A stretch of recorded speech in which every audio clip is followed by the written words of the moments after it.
Hai, selamat sore sahabat NH. Kembali lagi barengan saya si Febriana di episode edisi Ngopi Sore bareng dokter.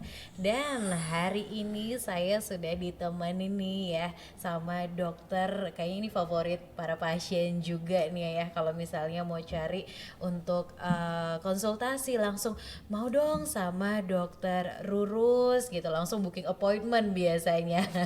Saya sekarang lagi sama Dokter Gede Rurus Suryawan, spesialis JPSPJP nih. Nah, dokter, SPJP itu apa Halo, sih dok? Mungkin ada yang nggak tahu tuh dok. spesialis kardiologi dan kedokteran vaskuler. Wih, keren. Nah, ini dokter Rurus ini sering kali dicari ya sama pasien-pasien. Hari ini udah berapa pasien dok yang konsultasi atau belum mulai? Belum tahu saya. Oh, belum mulai ya. Ini berarti habis Habis visit? ini. Habis ini ya. Ya.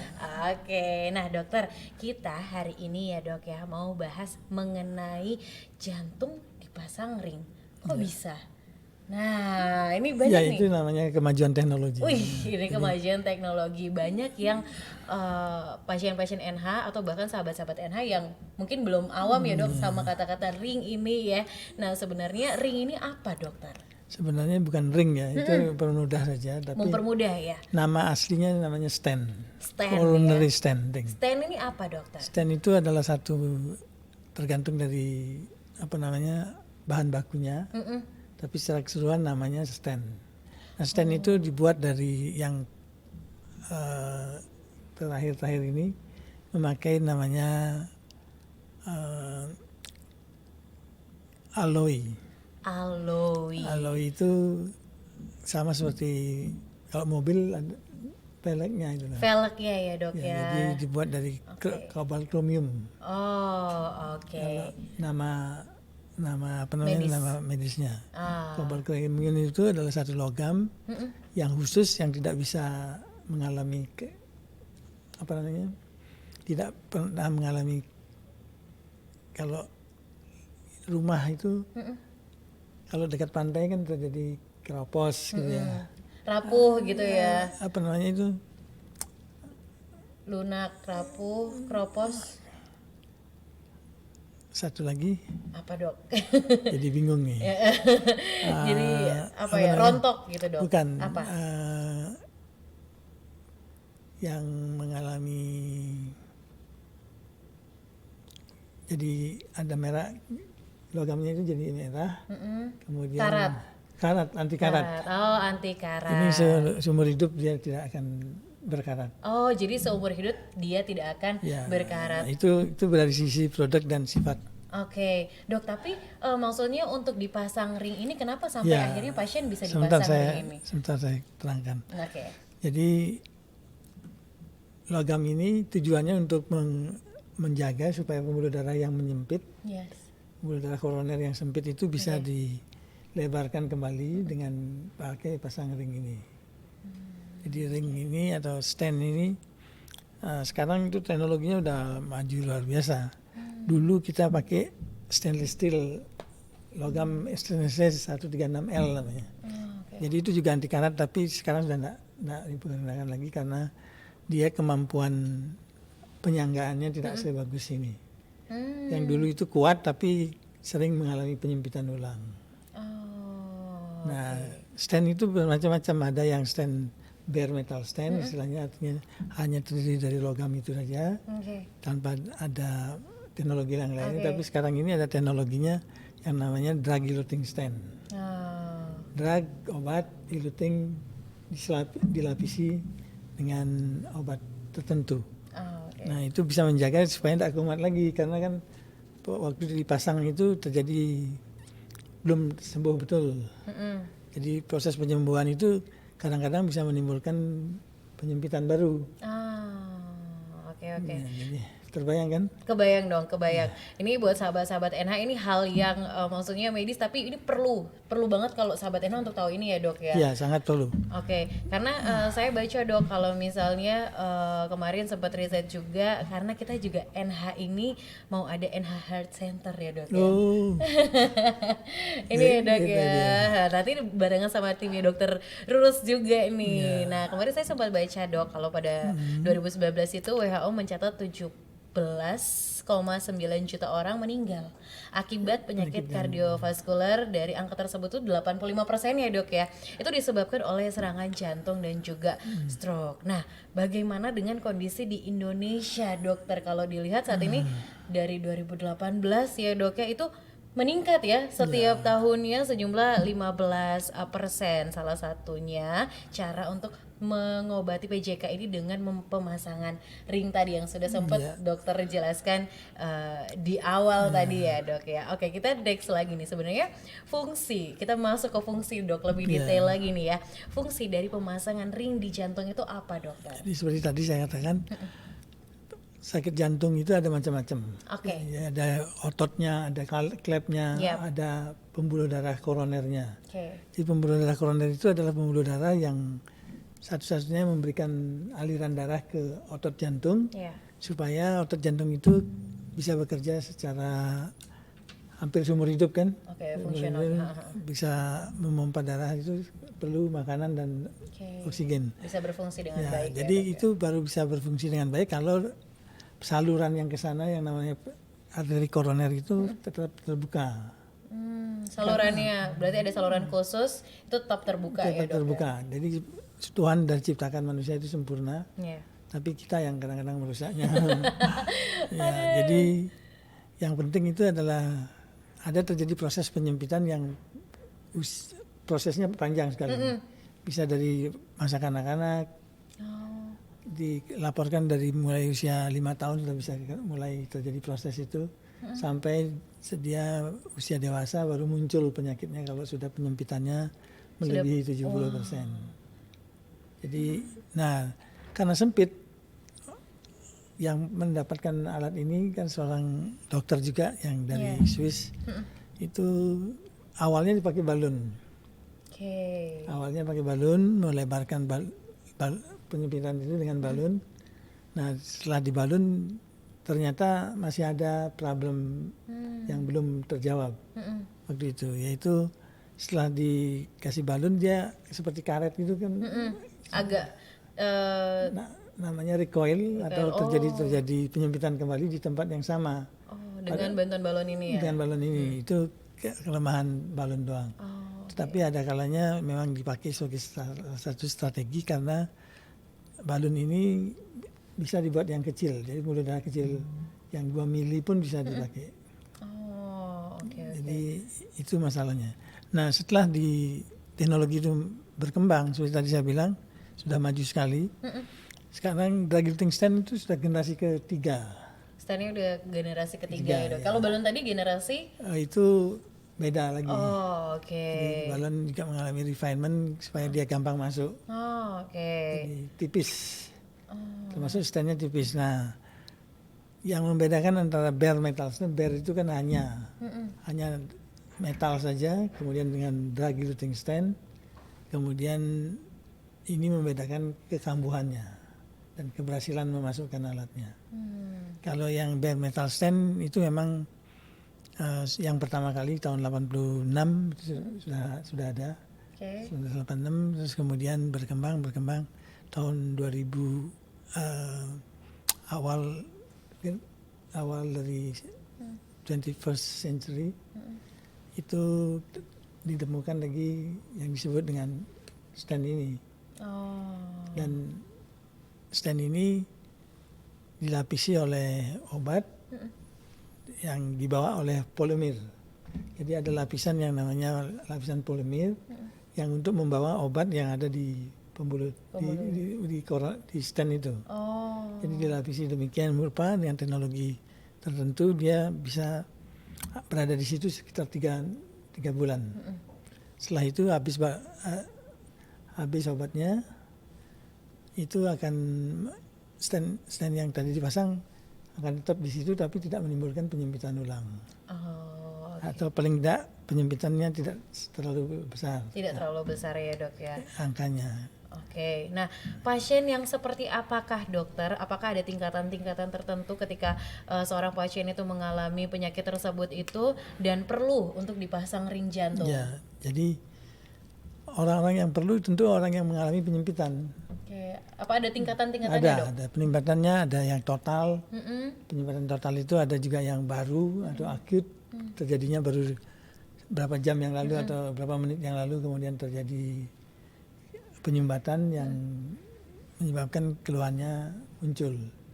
Jadi keluhannya biasanya agak dadanya tidak enak atau keringat dingin atau nyeri seperti ditekan benda berat yang bisa menjalar ke bahu, ke belakang, ke leher atau bukan ke jaw ini rahang. Oh, berarti gejalanya sampai ke seluruh ya dok, hampir. Ya, cuman untuk mendapatkan pasien yang demikian banyak yang tidak seperti itu. Hanya kadang-kadang tidak ada keluhan yang spesifik pun bisa terjadi.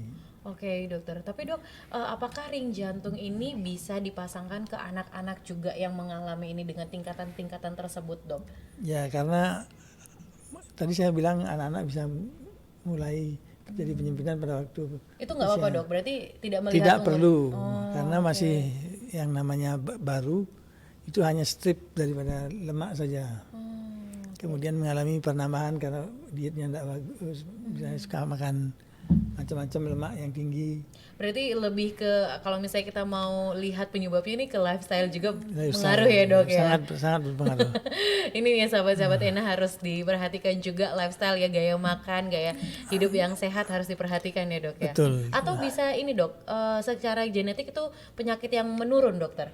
Sebenarnya itu penyakitnya tidak diturunkan tapi probabilitasnya yang mengikuti sesuai dengan genetiknya. Misalnya ayahnya meninggal pada waktu usia muda. Itu salah satu faktor risiko untuk orang-orang yang punya riwayat seperti itu akan lebih tinggi kejadian penyakitnya sehingga dia membutuhkan ring di suatu saat pada saat dia diperiksa ternyata ditemukan misalnya ada penyempitan. Tapi setelah dipasang ring, pasien ini apakah boleh bebas makan apa saja, terus mungkin gaya hidupnya yang agak meper-meper nih berarti akan kembali seperti gaya hidup yang tidak sehat kayak gitu dok? Apakah bebas dokter setelah dipasangkan ring ini? Tentu tidak, karena pengobatan itu ada yang sifatnya primer, ada yang sekunder. Yang primer itu yang belum sakit kita obati dengan cara menghilangkan kebiasaan buruk, misalnya makanannya atau merokok, betul, minum alkohol, ataupun selalu banyak makan lemak atau gorengan yang biasanya suka dibeli di luar. Nah ini sahabat-sahabat ini patut yang dicatat nih. Ya, karena yang dibeli di luar itu seringkali minyaknya kan diulang-ulang. Iya, kurang higienis ya dok jadi ya. menjadi lemak yang jenuh. Kemudian dia mudah masuk ke dalam pembuluh darah yang menjadi proses penyempitan itu. Oke, dokter. Nah dok, kalau misalnya nih ya pasien sudah melakukan pemasangan ring ini ya, bagaimana dengan pasca tindakan pemasangan ring ini? Mungkin kontrolnya setiap kapan aja gitu? Apakah memang ada kontrol ulang dokter? Ya, jadi yang pertama yang ingin saya sampaikan adalah supaya masyarakat itu paham juga bahwa teknologi ini bagus sekali, tingkat keberhasilannya juga tinggi, tetapi lebih baik tidak pasang ring kan? jangan sampai dokter. Karena biayanya mahal, kemudian risikonya juga untuk kambuh kembali ada dan seterusnya. Nah jadi setelah dipasang ring, itu seperti tadi Jessie tanyakan, itu gimana meliharanya supaya tidak terjadi penyempitan ulang kan? Itu namanya secondary prevention. Jadi mencegah orang yang sudah sakit supaya tidak sakit kembali, dan kalau sakit kembali jangan terlalu parah gitu. Biasanya orang-orang yang demikian itu yang rada bandel gitu. Karena mereka udah pasang ring kemudian gitu, tidak usah perlu ada lagi dari dapat temannya mengatakan ngapain minum obat banyak, nanti ginjalnya rusak dan lain sebagainya. Itu akankah meminum obat terus dok setelah tindakan? Jadi ada hal yang diminum sepanjang mungkin, ada juga yang hanya 3 bulan sampai 6 bulan. Seperti pengencer darah yang dulu biasanya setahun atau lebih, tergantung dari ring yang dipasang dan tekniknya dan kondisi anatomisnya. Kalau tingkat level kesulitannya tinggi, biasanya kita menganjurkan jangan sampai terjadi penggumpalan darah di situ. Dan itu hampir panjang sekali obatnya. Oh, oke. Tapi dok, sebelum pemasangan ring ya dok ya, ini pasien ini adakah hal-hal yang perlu diperhatikan dari pasien ini tersebut? Ya tentu kita harus mencari kondisi yang memungkinkan dia terjadi serangan pada saat dipasang ataupun setelah dipasang atau beberapa tahun setelah dipasang. Oke. Itu biasanya orang yang diabetes itu cenderung diabetes kencing manis. Oh. Itu cenderung akan mengalami peristiwa pemasangan yang berulang lebih sering dibandingkan dengan yang tidak diabetes. Oh, lebih sering berulang ya dok? Berulang. Karena orang yang diabetes itu sudah ada kelainan dari pembuluh darahnya yang menyebabkan dia mudah terjadi serangan ulang. Nah, yang penting adalah bahwa mengenal faktor risiko itu sangat penting dibandingkan dengan misalnya dia harus pasang ring kan. Yes, betul. Jadi karena kita tahu sudah faktor risikonya apa, kemudian ada upaya untuk melakukan pencegahan, jangan sampai hal-hal yang menjadi faktor utama penyempitan itu terus berkembang dari individu itu sendiri. Oke dok, kalau tadi dokter sempat singgung juga faktor risiko nih, mungkin kita perlu tekankan lagi sebenarnya faktor-faktor risikonya itu apa aja dokter? Yang namanya faktor risiko itu ada dua macam. Yang pertama ada yang major risk factor atau faktor risiko utama. Kemudian yang kedua ada faktor risiko minor. Oh. Yang major ini seperti tadi salah satunya adalah diabetes. Fajer ini Ya, major ya dok major. Ini utama. yang diabetes utama ya. Diabetes, merokok, kemudian hipertensi, tekanan darah tinggi, kemudian hiperkolesterolemia atau kolesterolnya tinggi. Kemudian gaya hidup yang kurang sehat, yang tandanya adalah tidak pernah olahraga. Kemudian kalau tahu olahraga tidak cukup, jadi itu faktor-faktor risiko utama. Yang minor itu misalnya ada keturunan yang dalam satu keluarganya itu ada, kemudian ada juga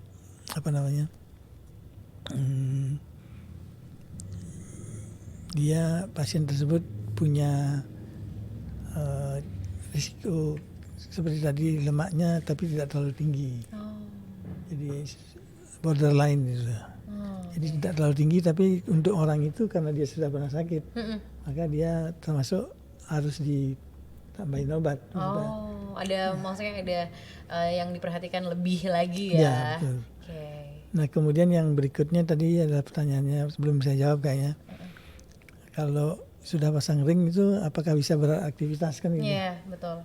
Sebenarnya tidak ada masalah untuk aktivitas. Nggak ada yang berkurang ya dok ya? Nggak ada yang berubah apapun ya? Kecuali kena serangan jantung akut yang tiba-tiba dia masuk rumah sakit karena nyeri dada di mana. Misalnya waktu dia lagi nonton atau lagi di rumah. Serangan jantung akut ya dok ya? Akut. Jadi itu namanya infark miokard. Jadi infark miokard itu penyumbatannya total, kemudian itu harus segera dibebaskan dalam waktu 2 jam harus sudah dibebaskan. Dan itu pertolongan pertamanya langsung ya? Langsung, ya usah lagi nunggu besok pagi ataupun nunggu ada kendaraan dulu. Sebaiknya berangkat saja ke rumah sakit kalau memang itu ada keluhan seperti saya sebutkan tadi, nyeri dada dan seterusnya. Itu supaya waktu penyumbatan total itu adalah waktu yang golden time-nya untuk membebaskan itu adalah 120 menit. 120 menit ya? 120 menit kalau bisa. Tapi banyak masyarakat kita itu kejadiannya menunda-nunda ya dok ya? Ya misalnya dia kejadiannya jam masih awal. Tentu belum terlalu dirasakan sakit. Tapi padahal proses itu sudah terjadi. Lama, kan kita nggak tahu karena nggak konsul ya. Ada yang cari dukun dulu. Waduh. Tukang pijat dulu. Atau keroan dulu. Waduh, karena merasa kayak ala ini biasa paling gitu. Paling biasa dan mungkin dengan itu lebih enak sedikit. Tapi yang pasti adalah seringkali pasien itu mendenial. Tidak mau merasa sakit sehingga dia berupaya untuk meyakinkan dokternya supaya ini nggak apa-apa nggak apa-apa, saya cuma tidak sakit seperti itu. Tapi kenyataannya setelah dikateter pada waktu yang cepat itu ternyata oklusinya total, penyempitannya total. Dan itu ancaman kerusakannya tinggi sekali. Dan kalau tinggi, kalau dia berakhir dengan sehat atau bisa dipasang ring ataupun bersyukur. Tapi dalam jangka panjangnya juga akan tergantung dari luasnya. Efeknya bisa terjadi gagal jantung. Jadi itu lebih parah lagi ya dok ya. Ini itu berarti sudah yang end stage namanya. Sudah fase terakhir gitu. Oke, sahabat-sahabat NH ya, jangan nunda-nunda. Kalau misalnya ada sesuatu gejala-gejala faktor risiko yang dirasakan, mending langsung aja konsultasi ya dok ya. Harus diperhatikan karena ya kita nggak tahu nih jangka panjangnya seperti apa. Menunda-nunda itu nggak baik juga karena ya itu lebih baik mencegah daripada mengobati. Ya kalau bisa secepat mungkin ya dok ya. Kalau nasibnya kurang baik terjadi serangan, lebih baik datang sesegera mungkin ke rumah sakit. Betul. Di National Hospital ya dok ya. Misalnya salah satunya. Oke dokter. Nah dok, boleh kasih mungkin beberapa tips untuk menjaga gaya hidup yang sehat agar tidak terkena gagal jantung atau penyakit-penyakit yang lain. Karena kita juga ya itu tadi salah satu faktor risikonya juga adalah gaya hidup yang kurang baik. Silakan dokter. Jadi lebih baik mencegah daripada mengobati. Cuman mencegahnya itu kadang-kadang gampang diomongkan tapi sulit dikerjakan. Wah ini dia ini PR banget kayak gini ya. Jadi ada istilah waktu kemarin itu kita bikin supaya masyarakat awareness lebih tinggi daripada seharusnya. Itu kita mengenali diri sendiri. Apakah kita ini punya risiko apa enggak? Walaupun banyak yang tahu sudah, tapi tidak melaksanakan banyak kan. Itu yang menjadi masalah. Nah, di antaranya adalah seperti tadi awalnya adalah mengenal diri sendiri, artinya kita mengenali apakah kita ini orang yang berisiko tinggi apa enggak. Kalau berisiko tinggi seperti tadi hipertensi, kemudian diabetes, kemudian merokok, kemudian jadi semua dikumpulkan sendiri. Betul dok. Nah itu sangat kurang baik. Self diagnose ya dok ya. Ya jadi dengan mengenali diri sendiri kita akan bisa menjaga diri sendiri dengan lebih baik. Nah kalau sudah kadung sakit, misalnya tergantung serangannya sekarang, karena variasinya banyak sekali.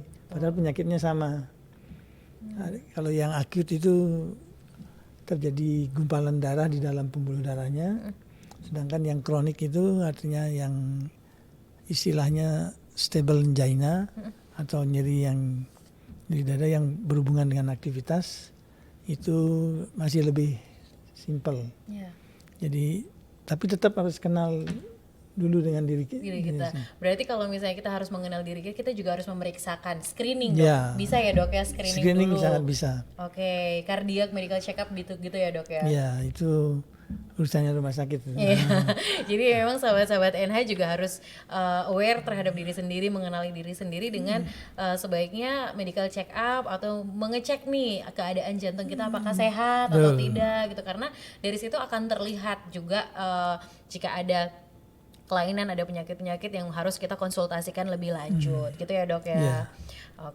Nah di National Hospital juga bisa ya sahabat-sahabat NH kalau misalnya mau screening gitu mengenai jantung, kesehatan jantung itu bisa banget untuk cardiac medical check up langsung ke MCU biasanya dokter. Di National Hospital kita juga menyediakan paket-paket untuk screening jantung. Apalagi dokter kira-kira yang perlu diperhatikan sahabat-sahabat NH? Jadi setelah kita tahu diri sendiri, kita harus berupaya untuk menghilangkan faktor risiko itu atau menurunkan paling tidak. Sehingga kemungkinan serangan jantung atau mati mendadak itu lebih kecil. Oke deh dokter habis gini apakah sudah ada pasien yang mau konsultasi nih dok? Ya tiap hari hampir tiap hari ada saja yang harus dipasang ring secara akut ataupun bayangkan jumlah orang yang kena seperti tadi Jessi katakan 17,5 juta itu meninggal akibat cardiovascular disease.